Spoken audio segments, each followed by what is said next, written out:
Hello friends, welcome to my YouTube channel. तो आज की इस पर्टिकुलर वीडियो में मैं आपके लिए लेके आई हूँ क्लास 11th की जो सोशलॉजी की बुक है, समाजशास्त्र की बुक, जो कि फर्स्ट वाली बुक है, उसका चैप्टर नंबर 3 में आज स्टार्ट कर रही हूँ, जिसका हमारा टाइटल है सामाजिक संस्थाओं को समझना। एंड ये इसका पार्ट 1 है और 2 पार्ट में हमारा चैप्टर कंप्लीट एक्सप्लेन हो जाएगा। एंड जो पार्ट 2 है वो भी मैं जल्दी अपलोड कर दूँगी। एंड मैं आपको बता दूं कि जो ये वाला चैप्टर है, इससे पहले वाले जो चैप्टर थे, चैप्टर 1 और 2, वो भी मैं आपको अपलोड कर चुकी हूँ। और अगर आपको देखना है तो आप देख सकते हैं, उसकी लिंक आपको डिस्क्रिप्शन में मिल जाएगी एंड कमेंट में भी मैं पिन कर दूंगी, आप जाके देख सकते हैं। तो स्टार्ट कर लेते हैं हम अपना पार्ट 2। एंड मैं आपको बता दूँ कि हमारा जो चैनल है ये specially for class 11th and 12th के स्टूडेंट्स के लिए है, जो कि हिंदी मीडियम के हों। और मैं ऐसे ही वीडियो अपलोड करती रहती हूँ ज़्यादातर हिंदी मीडियम में एंड क्लास 11th और 12th के स्टूडेंट्स के लिए। तो अगर आप भी हैं तो आप सब्सक्राइब कर सकते हैं, आपको बेनिफिट ही होगा। बिकॉज मैं इंपॉर्टेंट क्वेश्चन आंसर्स की वीडियो भी सीरीज़ जो है, MCQs की सीरीज़, वो भी लेके आती हूँ लास्ट में हर चैप्टर के, तो आपको बेनिफिट ही मिलेगा। तो हम आज की वीडियो में स्टार्ट कर लेते हैं अपना चैप्टर नंबर 3, सामाजिक संस्थाओं को समझना, जिसमें जो हमारा टाइटल जो है ना, उसी पे फोकस करते हैं। सबसे पहले सामाजिक, आपको यही पता होना चाहिए कि सामाजिक संस्था होती क्या है। तो संस्था को हम कहते हैं इंस्टीट्यूशंस। तो संस्था क्या होती है? संस्था नियमों की वो व्यवस्था होती है जो कम से कम कानून के द्वारा या फिर प्रथा के द्वारा स्वीकृत नियमों के अनुसार कार्य करती है। बेसिकली इसमें ये कहा गया है, जो संस्था है वो नियमों की एक ऐसी व्यवस्था है, रूल्स एंड रेगुलेशन होते हैं इंस्टीट्यूशंस में, ठीक है। रूल्स एंड रेगुलेशन की, नियम की एक ऐसी व्यवस्था है जो कम से कम कानून के द्वारा या प्रथा के द्वारा, यानी कि सरकार के द्वारा इसको जो है परमिशन मिली होती है। इंस्टीट्यूशंस को, संस्था को सरकार के द्वारा जो है इजाज़त मिली भी होती है और ये नियम के अनुसार काम करती है, ठीक है। और जो सामाजिक संस्था है उसको हम कहते हैं सोशल इंस्टीट्यूशंस, यानी कि जो समाज के लिए एक, जो समाज के अंदर हमारी संस्था होती है, समाज के लिए जो काम करती है, यानी कि जो समाज की आवश्यकताओं को पूरा करने के लिए काम करती है, वो कहलाती है हमारी सामाजिक संस्था, ठीक है। आई होप आप समझ गए होंगे। अब ये इतना इम्पोर्टेंट नहीं होता, बट ये ज़्यादा इम्पोर्टेंट होता है जो अब मैं आपको बता रही हूँ। देखिए, संस्था जो होते हैं वो 2 प्रकार की होती हैं। एक होती है औपचारिक, एक अनौपचारिक। औपचारिक यानी कि जो ऑफिशियल वाली होती है इंस्टीट्यूशंस, एंड अनौपचारिक जो कि अनऑफिशियल वाले इंस्टीट्यूशंस होते हैं। तो औपचारिक में कौन कौन से आ जाते हैं? औपचारिक में कानून आ जाता है और शिक्षा आ जाती है, ठीक है। एजुकेशन एंड जो रूल्स एंड रेगुलेशन वगैरह लगते हैं, कानून, वो आ जाता है। एंड जो हमारे अनौपचारिक है, यानी कि अनऑफिशियल है, हम उसको कह सकते हैं जो इनफॉर्मल है, ठीक है।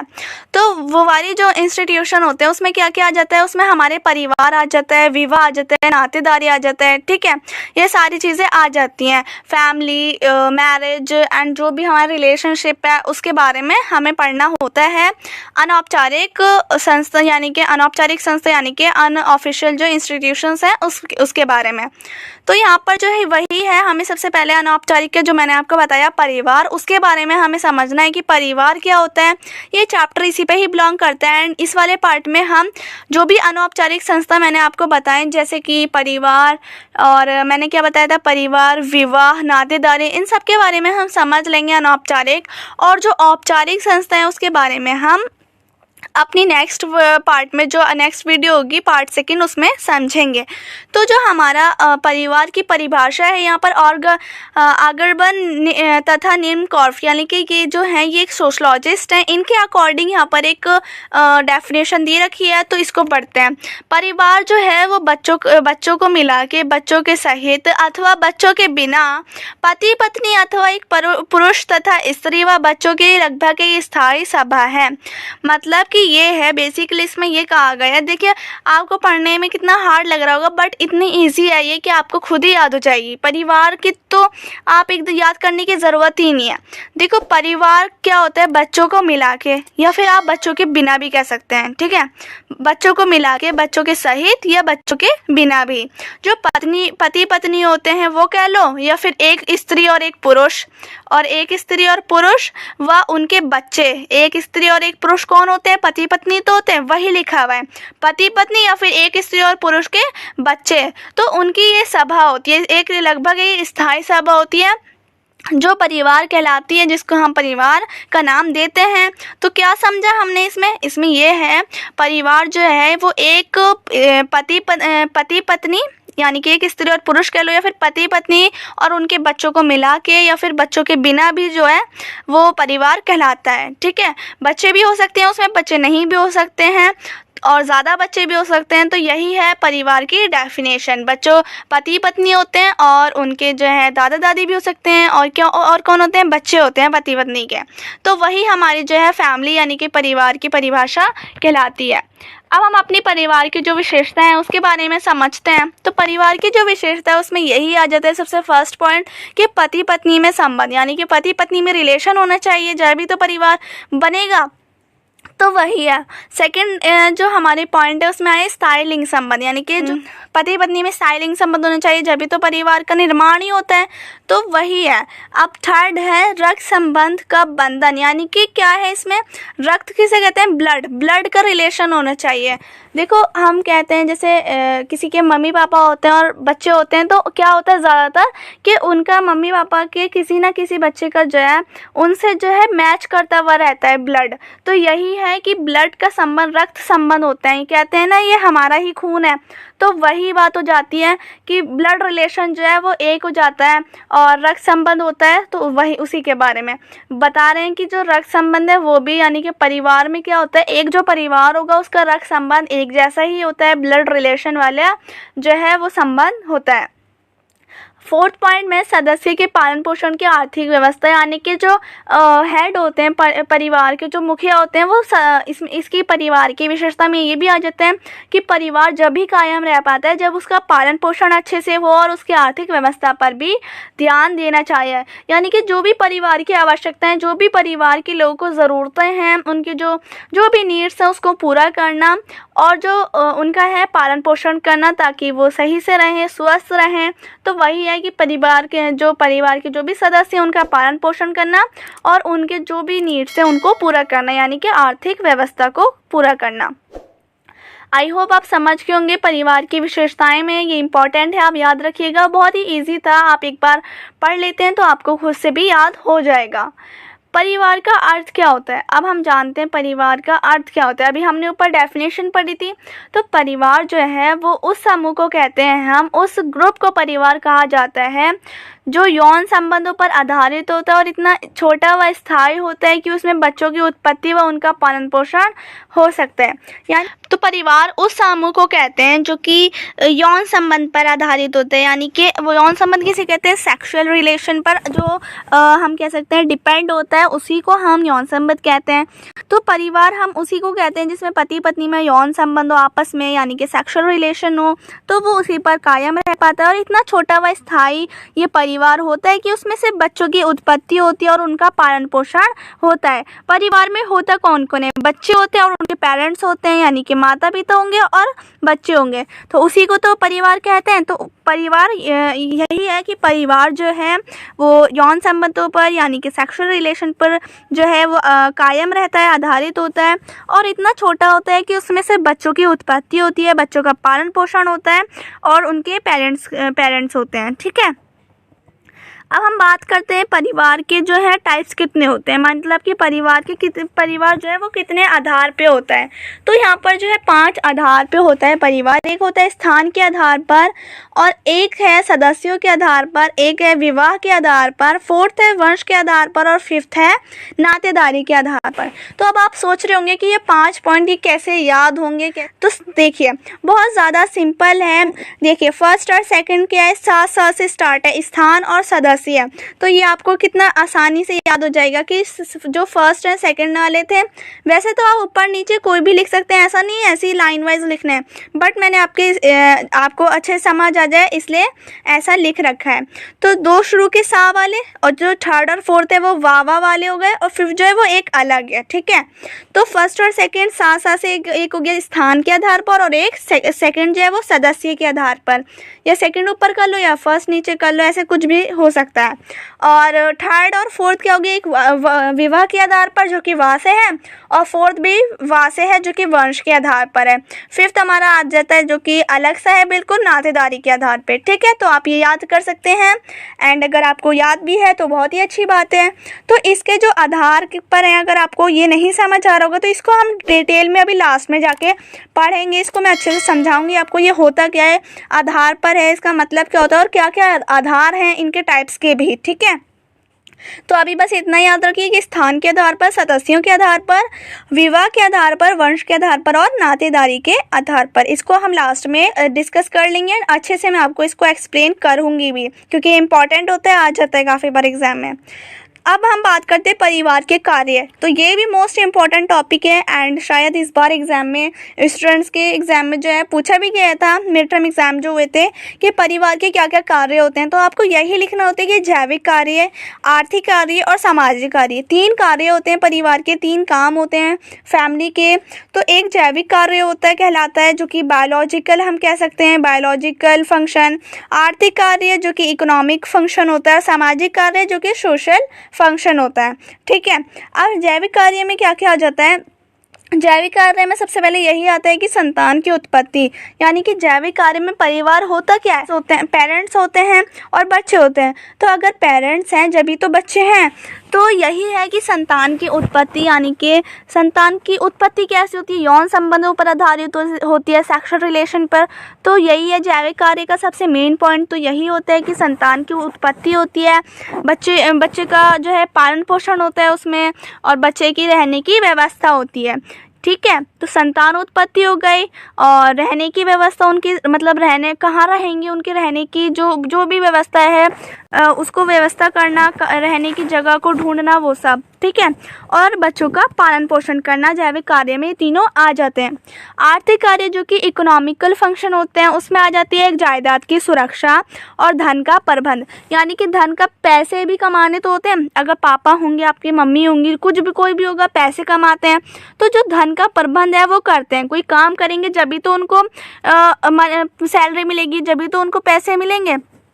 तो वही है आर्थिक कार्य का मतलब, वही वाला काम है जिससे पैसे आए, मिल सके, वो अपना धन का प्रबंध कर सके, धन का जो है पैसों का इंतज़ाम कर सके, और अपनी जायदाद की सुरक्षा भी कर सके, उसको प्रोटेक्ट भी कर सके अपने जायदाद को। तो ये दोनों इसके पॉइंट्स आ जाते हैं।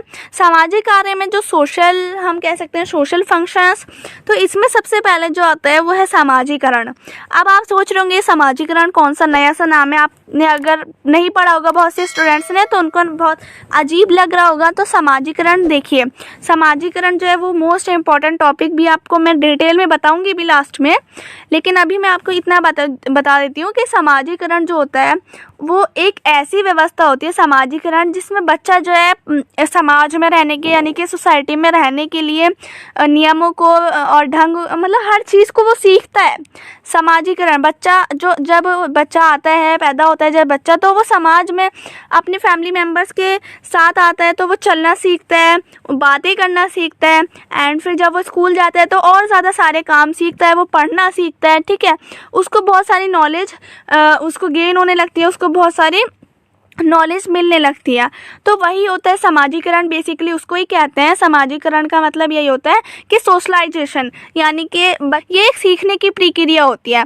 ठीक है, समाजीकरण क्या होती है, सीखने की प्रक्रिया, जिसमें बच्चा समाज में रहने के तौर तरीके को, ढंग को, व्यवहार को, हर चीज़ों को वो सीखता है। समाज में रहने के नियमों को, तौर तरीकों को बच्चा सीखता है। एक अपने पेरेंट्स के थ्रू सीखता है और एक अपने स्कूल के, अपने टीचर्स के थ्रू सीखता है। ठीक है, 2 प्रकार से होता है समाजीकरण, एक विद्यालय से और एक अपने घर से। ये इसको हम डिटेल में बाद में पढ़ेंगे। आई होप आप समझ गए होंगे समाजीकरण क्या होता है। अब सेकंड है सामाजिक नियंत्रण। सामाजिक नियंत्रण मतलब जो समाज में नियंत्रण लगाया जाता है। अब सामाजिक कार्य, परिवार का एक ये भी कार्य होता है कि जो समाज का नियंत्रण है, ठीक है, समाज के नियंत्रण को बनाए रखना। ठीक है, अब सामाजिक नियंत्रण क्या होता है? जो समाज में नियंत्रण रखता है, समाज में जो रूल्स एंड रेगुलेशंस लगते हैं, यानी कि जो नकारात्मक प्रवृत्तियां वाले लोग होते हैं हर सोसाइटी में होते हैं, ठीक है। हर सोसाइटी में चोर भी होते हैं, जो बहुत सारे लोग होते हैं जो चोरी करते हैं, जो बैंक लूटते हैं, जो लड़ाई झगड़े करते हैं, जो बहुत ज़्यादा मतलब ऐसी बुरी हरकतें करते हैं। तो जो नकारात्मक प्रवृत्तियां वाले लोग वही कहलाते हैं जो चोरी वोरी करते हैं और जो गलत काम करते हैं, ठीक है। हम बेसिक ये कह लेते हैं जो गलत काम करते हैं उन लोगों को जो है समाज से बचाने के लिए, ताकि समाज सुरक्षित रहे, समाज को कुछ भी चोट ना पहुंचे, समाज हमारा मतलब ऐसा ना हो कि समाज टूटे ना, समाज एकदम सही से रहे और व्यवस्थित ढंग से समाज को कायम रखने के लिए सामाजिक नियंत्रण लगाया जाता है। सामाजिक नियंत्रण मतलब रूल्स एंड रेगुलेशन लगाए जाते हैं जो बुरे लोग होते हैं उनसे समाज को बचाने के लिए, ठीक है।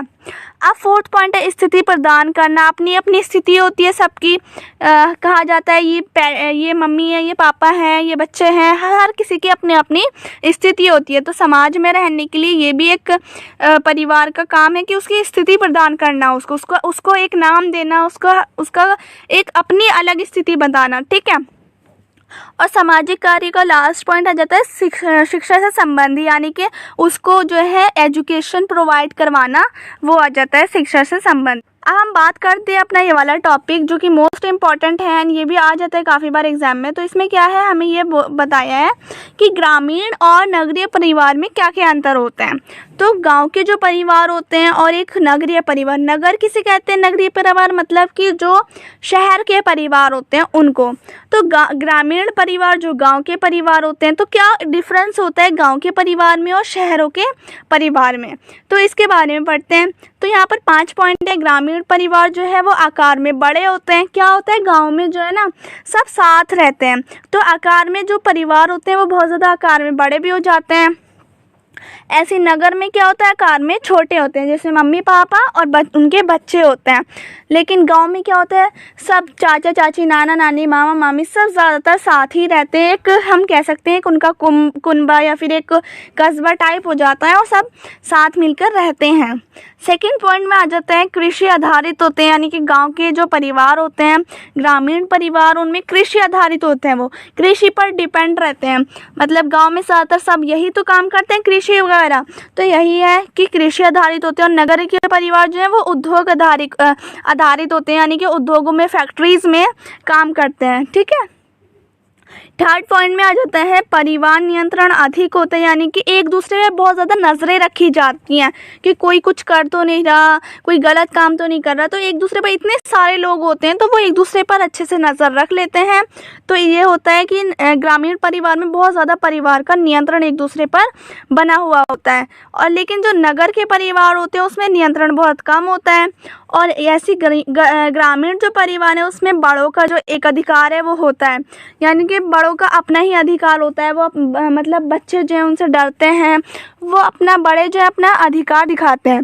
लेकिन जो नगर के परिवार है उसमें क्या होता है, स्वतंत्र विचारधारा से जुड़े हुए होते हैं। ऐसा नहीं है बच्चों पे पाबंदी लगाना, नगर के परिवार में ऐसी चीज़ें कम देखने को मिलती हैं। तो ये स्वतंत्र विचारधारा वाले होते हैं। अब ग्रामीण परिवार का जो 5th पॉइंट आ जाता है उसमें है सत्ता जो होती है, घर की जो सत्ता है वो मुखिया के हाथ में होती है, यानी कि जो घर के बड़े होंगे, यानी कि जो दादा होंगे उनके हाथ में होती है घर की सत्ता। तो घर की जो सत्ता है वो मुखिया के हाथ में होती है। लेकिन इसमें क्या होता है, घर की सत्ता समान दर्जे पे होती है, हर कोई अपनी राय दे सकता है, हर कोई अपने बारे में बता सकता है, अपना जो है मशवरा वो कर सकता है एक दूसरे से। लेकिन इसमें जो है सिर्फ मुखिया की बात ही मानी जाती है, जो कि वो घर के हेड कहलाते हैं, ठीक है, और वो बड़े ही होते हैं, दादा टाइप। अब हमारा टॉपिक आता है एकाकी और संयुक्त परिवार में अंतर। तो ये भी एक इम्पॉर्टेंट ही टॉपिक है और मैं आपको जो NCERT अगर आप पढ़ेंगे तो आपका बहुत ज़्यादा चैप्टर लंबा है, लेकिन इसमें जो है अब आपको सिर्फ ऐसे नोट्स मिलेंगे जो कि मेन टॉपिक हैं, जो कि आपसे एग्जाम में सिर्फ पूछ लिए जाते हैं, वही मेन टॉपिक है। तो इसलिए आपको हर एक टॉपिक को पढ़ना ध्यान से ज़रूरी है। तो एकाकी परिवार होते हैं जो कि न्यूक्लियर फैमिली होती हैं, जो कि छोटे होते हैं। संयुक्त परिवार मतलब कि जो जॉइंट फैमिली होती हैं। तो न्यूक्लियर फैमिली और जॉइंट फैमिली में क्या अंतर होता है उसके बारे में पढ़ते हैं। अब ये जो होते हैं न्यूक्लियर फैमिली, देखो ये तो आपको पता है, ये जो एकाकी परिवार होते हैं वो आकार में छोटे होते हैं, लेकिन जो जॉइंट फैमिली होती हैं उसमें क्या होता है, जॉइंट होते हैं सब। जॉइंट, उसका नाम ही जॉइंट फैमिली है, मतलब कि उसमें सब साथ रहते हैं, तो वो आकार में बड़े होते हैं, इसलिए उसमें खर्चे भी ज़्यादा होते हैं जॉइंट फैमिली में। लेकिन इसमें क्या होता है, न्यूक्लियर फैमिली में खर्चे कम होते हैं। और न्यूक्लियर फैमिली में बड़ों के जो प्यार है उससे वंचित रहते हैं बच्चे, मतलब कि बड़ों का प्यार इतना नहीं मिल पाता क्योंकि उनके दादा दादी मामा मामी सब साथ नहीं रहते हैं। लेकिन जो इसमें संयुक्त परिवार में, इसमें ज़्यादातर सब साथ रहते हैं, तो इसमें जो है परिवार जो है, बच्चे जो होते हैं वो बड़ों के प्यार से वंचित नहीं रहते। इनमें बच्चों को बड़ों का प्यार भरपूर मिलता है, हर किसी का प्यार मिलता है, अपने मामा मामी, चाचा चाची, दादा दादी, हर किसी का वो उनको प्यार भरपूर मिलता है। अब फोर्थ पॉइंट में सहायता की कमी देखने को मिलती है। अब एक प्रॉब्लम भी आ जाती है एकाकी परिवार में, जैसे कि जो न्यूक्लियर फैमिली होती हैं, शहरों में जो ज़्यादातर रहते हैं लोग न्यूक्लियर फैमिली वाले, तो उसमें क्या होता है एकाकी परिवार में कि अगर कोई उनको प्रॉब्लम आ गई, कोई बीमार हो गया या कोई भी ऐसी प्रॉब्लम है, किसी की ज़रूरत है, उनको हेल्प की, मदद की ज़रूरत है, तो उसमें क्या होता है, कोई सहायता की कमी होती है, मतलब कोई हेल्प ही नहीं कर सकता। जब कोई होगा ही नहीं, इतने कम लोग हैं फैमिली में, तो कोई हेल्प नहीं कर पाएगा। तो लेकिन जब क्या होता है, जो जॉइंट फैमिली होती है उसमें इतने सारे लोग होते हैं, उसमें सहायता की कमी बिल्कुल देखने को नहीं मिलती। तो यही है कि सहायता की कमी देखने को मिलती है एकाकी परिवार में, लेकिन संयुक्त परिवार में सहायता की कमी बिल्कुल देखने को नहीं मिलती, हर कोई समय पर मौजूद होता है। अब ऐसे फिफ्थ पॉइंट में आ जाता है संस्कृति और संस्कारों में कमी देखने को मिलती है एकाकी परिवार, यानी कि जो न्यूक्लियर फैमिली है उसमें क्या होता है, उसमें कल्चर और जो भी उनकी परंपरा संस्कार हैं वो बड़े जो हैं नहीं दे पाते, क्योंकि बड़े ज़्यादा होते ही नहीं है, जॉब वॉब करते हैं मम्मी पापा, और जो बड़े होते हैं वो जैसे मेड जो होती हैं घर में, उनको रख लेते हैं, बच्चों का वो वही देखभाल करती हैं छोटे बच्चे की। तो यही होता है कि एकाकी परिवार में ज़्यादा जो है उनको बड़ों के संस्कार और जैसे संस्कार होने चाहिए, संस्कृति, वो सब नहीं मिल पाती, और संस्कारों और संस्कृति में कमी हो जाती है।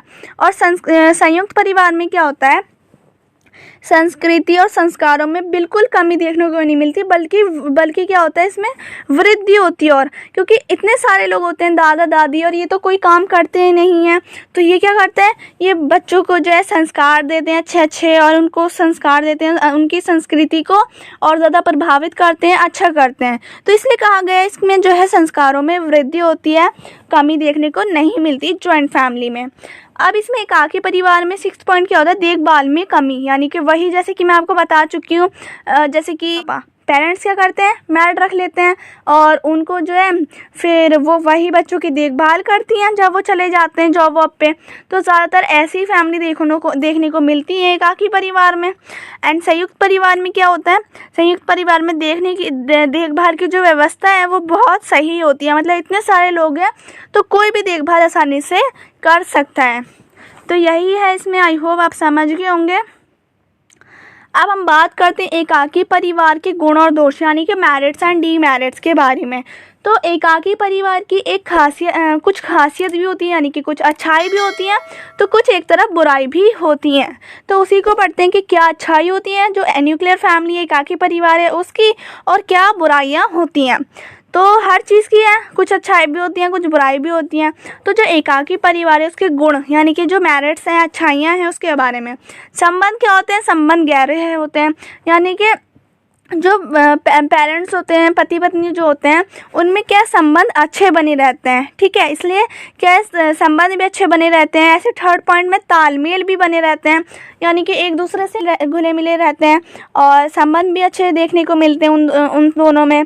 और सब में क्या होता है, जो भी फैमिली मेम्बर होते हैं उनमें कम जने होते हैं, तो उनमें संबंध गहरे बने रहते हैं, और बच्चों का पालन पोषण इसलिए बेहतर हो पाता है एकाकी परिवार में, क्योंकि ज़्यादा बच्चे तो होते नहीं हैं, लिमिटेड 4 होते हैं। तो क्या होता है उसमें कि बच्चों के जो पालन पोषण है वो बहुत अच्छे ढंग से हो जाता है। लेकिन ऐसी एकाकी परिवार का जो दोष है उसमें क्या होता है, एकाकी परिवार में, न्यूक्लियर फैमिली में आपात जो समय में परेशानी होती है। यानी कि जैसे कि मैंने आपको पहले ही बताया था कि एकाकी परिवार में कम लोग होते हैं, तो अगर कोई बीमार हो गया तो उसको किसी की ज़रूरत होगी। ठीक है, आप एक एग्जांपल से समझिए।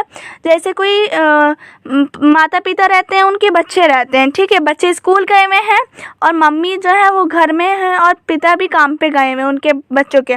और उसमें क्या हुआ, जो मम्मी होंगी उनको क्या होगा, उनको कोई परेशानी हो गई, उनको हॉस्पिटल जाना है, तो क्या होगा, कोई होगा ही नहीं उनके घर में। तो उनको यही प्रॉब्लम है कि जो न्यूक्लियर फैमिली होती है उसमें बहुत ज़्यादा कम जने होने की वजह से बहुत प्रॉब्लम भी क्रिएट हो जाती हैं कई बार, क्योंकि परेशानी के समय में कोई साथ देने को ही नहीं होता, तो कोई हेल्प करने के लिए नहीं होता। इसलिए आपात समय में बहुत ज़्यादा परेशानी के टाइम में उनको जो है प्रॉब्लम्स भी आ जाती हैं और परेशानी का सामना भी करना पड़ता है। तो इसलिए कह रहे हैं आपात समय में परेशानी होती है।